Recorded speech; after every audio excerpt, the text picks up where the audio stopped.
ഒരാളുടെ പ്രതികരണം കേൾക്കുമ്പോൾ നിങ്ങൾ തളരാറുണ്ടോ? അഭിപ്രായം പറയുക എന്നുള്ളത് ഒരാളുടെ സ്വാതന്ത്ര്യമാണ്. അവിടെ അവർ അവരുടെ കാഴ്ചപ്പാടുകൾ വ്യക്തമാക്കുന്നു. ഓരോ വ്യക്തികൾക്കും ഓരോ തരത്തിലുള്ള കാഴ്ചപ്പാടുകളാണ്. നമുക്ക് കിട്ടുന്ന ഓരോ പ്രതികരണങ്ങളും ഓരോ ബഹുമതികളായി കാണണം. കാരണം പ്രതികരണം ലഭിക്കുന്നതിലൂടെ നമുക്ക് നമ്മുടെ പോരായ്മകൾ തിരിച്ചറിയാൻ സാധിക്കും. നല്ലതും ചീത്തയുമായ ഓരോ പ്രതികരണവും നിങ്ങൾ സൂക്ഷിച്ചു വെക്കുക. നല്ല പ്രതികരണം നിങ്ങൾക്ക് തീ കൊളുത്താനുള്ള ഇന്ധനമായി മാറും.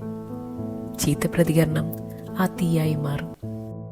പ്രതികരണം ഒരിക്കലും നിങ്ങളെ തകർക്കുകയോ തളർത്തുകയോ ചെയ്യരുത്. നമുക്കെല്ലാവർക്കും അറിയാവുന്ന ഒരു സിനിമാ നടനുണ്ട്, ഫഹദ് ഫാസിൽ.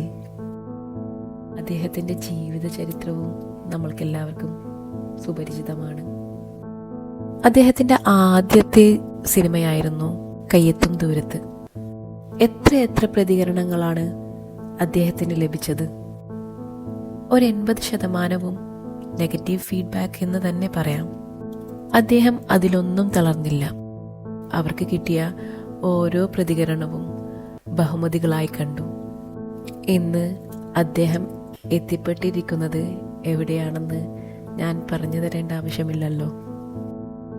അതുകൊണ്ട് പ്രതികരണം ഒരിക്കലും വിമർശനമായി കാണേണ്ടതില്ല, മറിച്ച് മെച്ചപ്പെടാനുള്ള അവസരമായി കണ്ട് മുന്നോട്ട് തന്നെ പോവുക.